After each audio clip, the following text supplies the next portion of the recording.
बच्चों, आज हम कक्षा 7 इकाई 2 घातांक परमीय संख्याओं पर घातांक के बारे में पढ़ेंगे अभ्यास 2C में। इससे पहले कि अगर आप लोग हमारे YouTube चैनल को सब्सक्राइब ना किए हो तो सब्सक्राइब कर लीजिए और बेल आइकन को भी दबा लीजिए, जिससे कि आने वाले वीडियो का नोटिफिकेशन आपको मिलता रहे। तो आइए अब हम चलते हैं अभ्यास 2C पे। तो देखिए, अभ्यास 2C में पहला सवाल दिया गया है 12 गुणे 12 गुणे 12 यानी 6 बार 12 का गुणा को घात रूप में व्यक्त कीजिए। तो घातांक के पहले अभ्यास में, दूसरे अभ्यास में आपको बता चुके हैं, जान चुके हैं कि किसी भी संख्या का जितनी बार गुणा होता है उस संख्या पे वही घात लग जाता है, और उसके ऊपर जो घात लगता है वो घात है, और जिस संख्या पे घात लगती है वो संख्या आधार कहलाती है। तो यहाँ देखिए 12 हल इसका है 12 गुणे 12 यानी 12 गुणे 12 गुणे 12 गुणे ये 6 बार है।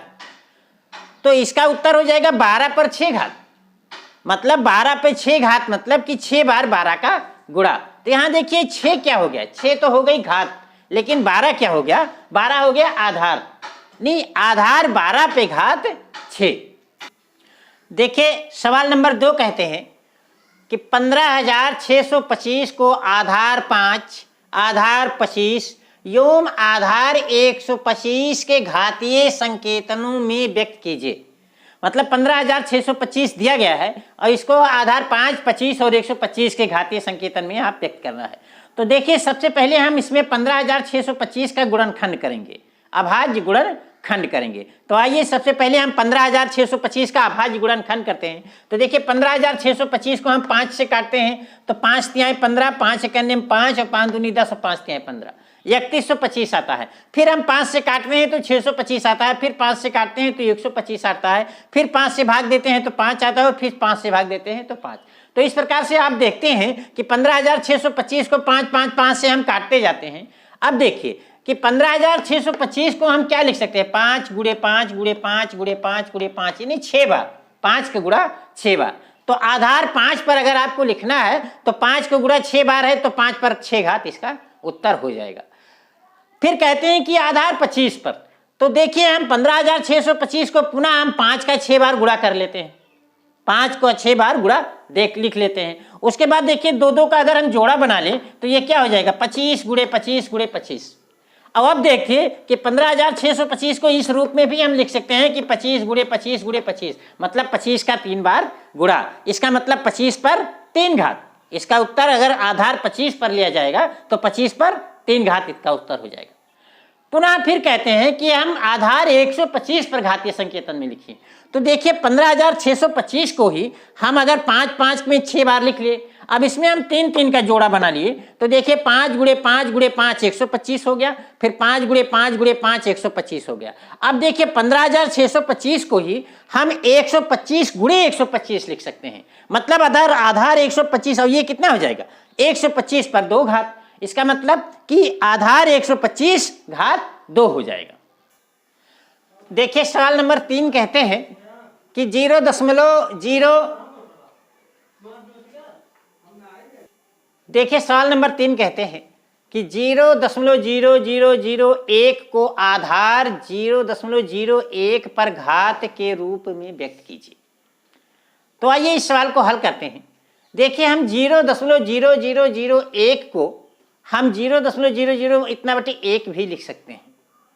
और अब देखिए चूंकि दशमलव के बाद यहाँ 4 अंक है तो यहाँ हम दशमलव के यहाँ नीचे हम 0 बढ़ा के इसको हम इस रूप में भी, मतलब 1/10,000 भी लिख सकते हैं।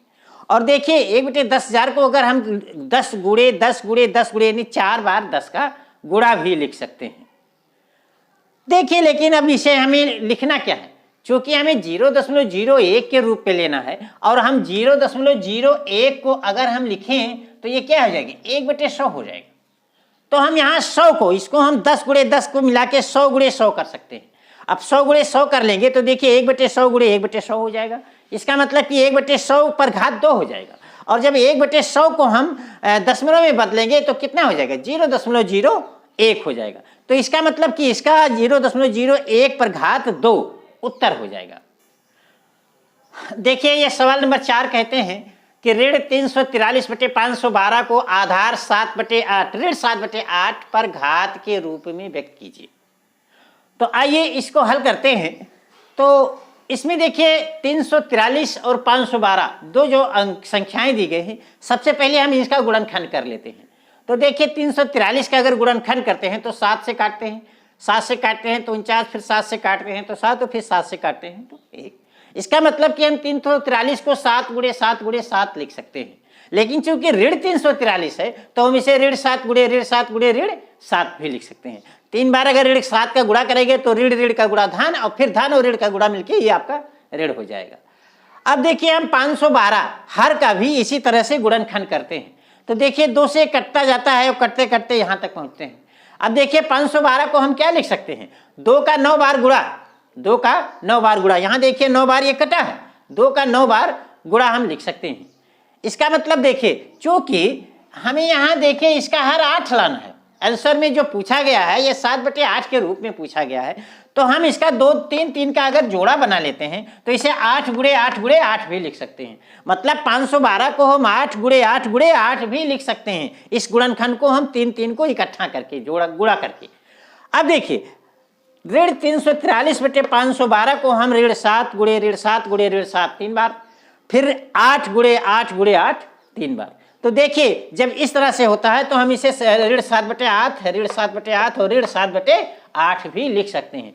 अब आप देख रहे हैं कि ऋण 7/8 का 3 बार गुणा हो गया, यानी ऋण 343/512 बराबर ऋण 7/8 का 3 बार गुणा हो गया। इसका मतलब कि ऋण 7/8 पर 3 घात इसका उत्तर हो गया। देखिए सवाल नंबर 5 कहते हैं कि 1000/1331 को आधार 10/11 पर घातीय संकेतन में व्यक्त कीजिए।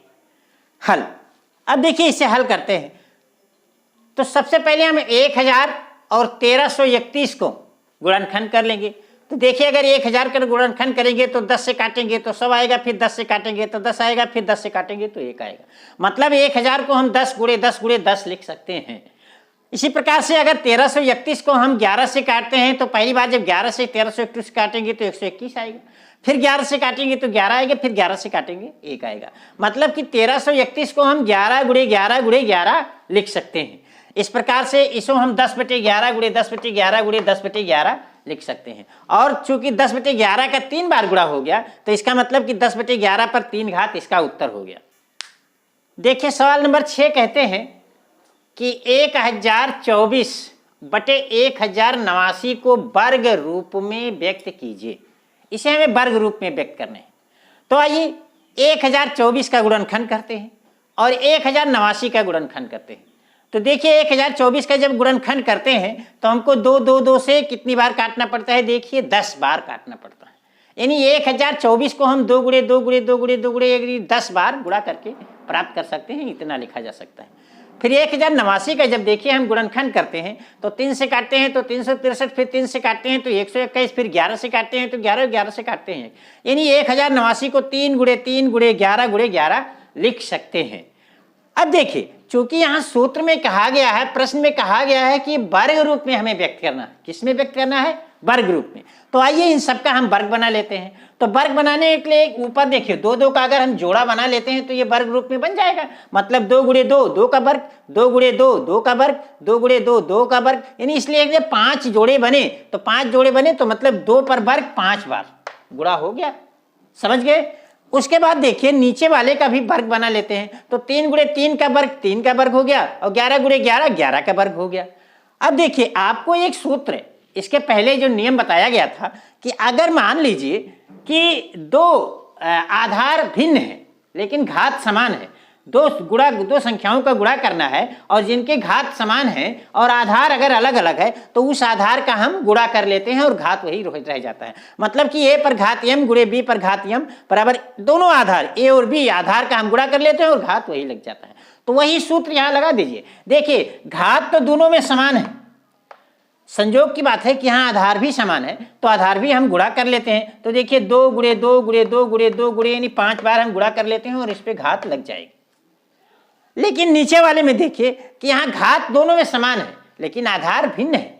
तो आधार भिन्न है और घात समान है तो घात यहाँ महत्वपूर्ण घात है, आधार नहीं है। इस गुणा करने में महत्वपूर्ण घात है। अगर घात समान है तो हम आधार का सीधे गुणा कर लेंगे। लेकिन अगर घात समान नहीं है तो आधार का हम गुणा नहीं कर पाएंगे। घात समान भी हो, आधार समान भी हो सकता है, आधार समान नहीं भी हो सकता है इस सूत्र में, लेकिन अगर घात समान है ये गुणा तभी लागू होगा। तो देखिए घात सभी पे यहाँ समान था तो हमने आधार का गुणा कर लिया, और यहाँ भी देखिए घात दोनों में समान है, 3 पे भी 2 घात और 11 पे भी 2 घात, तो हम आधार का गुणा कर लेंगे। तो देखिए 3 गुणे 11 हो जाएगा, और इस प्रकार से 2 का हम 5 बार गुणा करेंगे तो 32 पर घात 2, और 3 गुणे 11 मतलब 33 पर घात 2। इस प्रकार से इसे हम 32/33 पर घात 2 लिख सकते हैं। देखिए सवाल नंबर 7 कहते हैं कि 512/729 को घन रूप में व्यक्त कीजिए। तो ठीक इसके प्रकार इसी प्रकार है जैसे इसके पहले आपने सवाल लगाया है। तो देखिए हम सबसे पहले 512 का 2 से गुणनखंड कर लेते हैं, उसके बाद 729 का भी गुणनखंड कर लेते हैं। तो हम पाते हैं कि देखिए 512 का हम 2 बार 9 बार गुणा करते हैं 2 का, तब मिलता है, और 729 को हम 3 का 6 बार गुणा करते हैं 3 से, तब हमें मिलता है। इसको मतलब 729 को 3 गुणे 3 गुणे 3 गुणे 6 बार गुणा करके प्राप्त कर सकते हैं, इस प्रकार लिख सकते हैं। अब देखिए यहाँ चूंकि ये कहते हैं कि हमें घन रूप में व्यक्त करना है, किसमें व्यक्त करना है? घन रूप में। तो आइए यहाँ हम सबका घन बना लेते हैं। तो देखिए 3 का अगर जोड़ा बना लेंगे तो 2 गुणे 2 गुणे 2, 3 बार इन 2 का घन हो गया, फिर देखिए 2 गुणे 2 गुणे 2 2 का घन हो गया, फिर 2 गुणे 2 गुणे 2 2 का घन हो गया। ठीक इसी प्रकार से नीचे 3 गुणे 3 गुणे 3 3 का घन हो गया, 3 गुणे 3 3 गुणे 3 3 का घन हो गया। अब देखिए इसे हम क्या लिख सकते हैं? 2 पर घात 3 गुणे 2 पर घात 3 गुणे 2 पर घात 3, और नीचे 3 पर घात 3 गुणे 3 पर घात 3। फिर उसी सूत्र पे आ गए कि अगर मान लीजिए कि घात समान है तो आधार का हम सीधे गुणा कर लेते हैं। तो यहाँ भी देखिए घात समान है, सभी पे 3 घात है, तो 2 गुणे 2 गुणे 2 इसका अंदर हम आधार का गुणा कर सकते हैं। नीचे भी देखिए घात समान है, तो घात समान है तो आधार 3 गुणे 3 हम आधार का गुणा कर सकते हैं। अब देखिए 2 गुणे 2 गुणे 2 पर घात 3 मतलब 8 पर घात 3 हो गया, और 3 गुणे 3 पर घात 3 मतलब 3 त्रिका 9 पर घात 3 हो गया, और 8 पर घात 3 बटे 9 पर घात 3, इसको हम 8/9 पर घात 3 लिख सकते हैं। तो ये इसका उत्तर हो गया। देखिए सवाल नंबर 8 में कहते हैं, सवाल नंबर 8, 9, 10 ये 3 सवाल आपके बहुविकल्पीय टाइप के हैं, प्रश्न दिए गए हैं, उसके साथ साथ 4 उत्तर भी दिए गए हैं, और इसमें से बताना है कि कौन सा उत्तर आपका सही है। तो चलिए सवाल नंबर 8 पे चलते हैं। ये कहते हैं कि 0.00001 का वर्ग रूप होगा।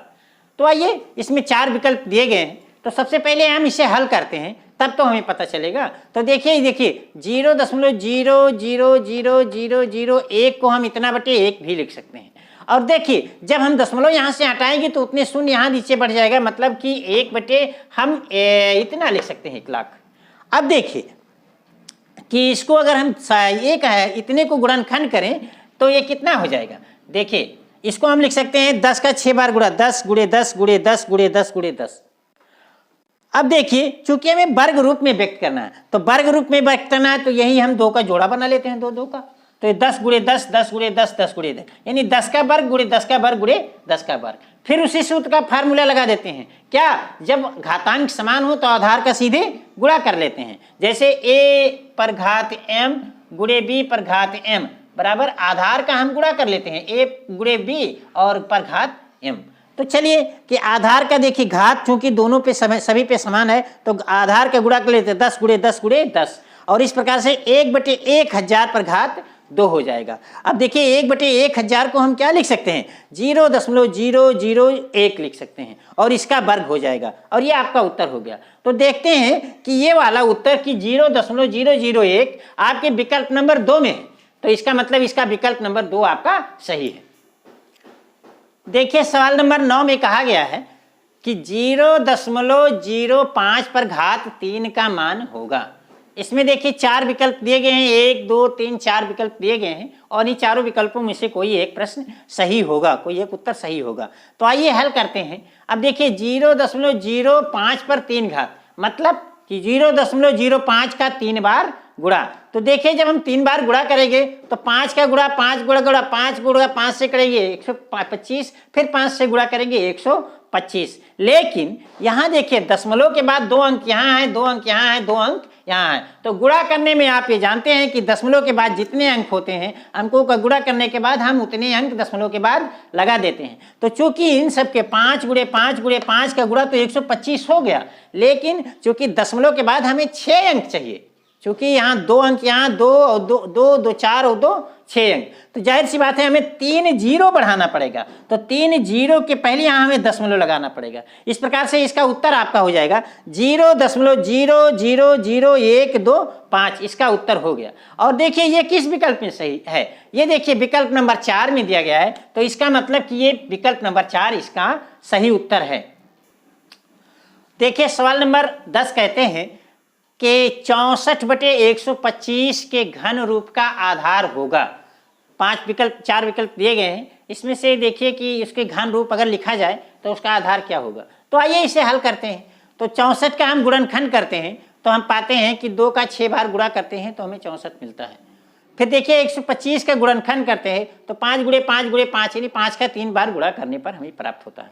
तो इस प्रकार से 64 को 2 गुणे 2 गुणे 2 गुणे 2 गुणे 2 गुणे 6 बार लिख सकते हैं और 125 को 5 गुणे 5 गुणे 5 लिख सकते हैं। अब देखिए यहाँ कहते हैं घन रूप, क्या कहते हैं, घन रूप। तो घन रूप हम यही बना लेते हैं। तो देखिए 2 गुणे 2 गुणे 2, 3 का जोड़ा बना लिए, फिर यहाँ 3 को जोड़ा बना लिए, यानी 2 का घन 2 पर घात 3 ये गुणे 2 पर घात 3 ये हो गया, और नीचे देखिए 5 पर घात 3 हो गया। अब देखिए फिर इसी सूत्र का हम प्रयोग करेंगे कि अगर घात समान है तो आधार का हम सीधे गुणा कर लेते हैं। तो देखिए घात चूंकि यहाँ समान है, 2 पर घात 3 2 पर घात 3, घात समान है तो आधार का 2 गुणे 2 हम गुणा कर लेंगे और घात वही लगा देंगे। और देखिए 5 पर घात 3 ऑलरेडी लिखा लेंगे, तो अब ये देखिए 2 गुणे 2 ये 4 हो जाएगा, 4 पर घात 3 गुणे 3 बटे 5 पर घात 3, और इसे हम क्या ले सकते हैं 4 बटे 5 पर घात 3। और आप यहाँ देख रहे हैं कि इसका आधार कितना हुआ 4 बटे 5, कितना आधार हुआ 4 बटे 5। और आप देखिए 4 बटे 5 किस विकल्प में दिया गया है, देखते हैं कि विकल्प नंबर 2 में आपका 4 बटे 5 दिया गया है। तो इस प्रकार से इसका आपका उत्तर 4 बटे 5 हो गया। तो इसके साथ ही आपका ये अभ्यास 2C समाप्त हो गया।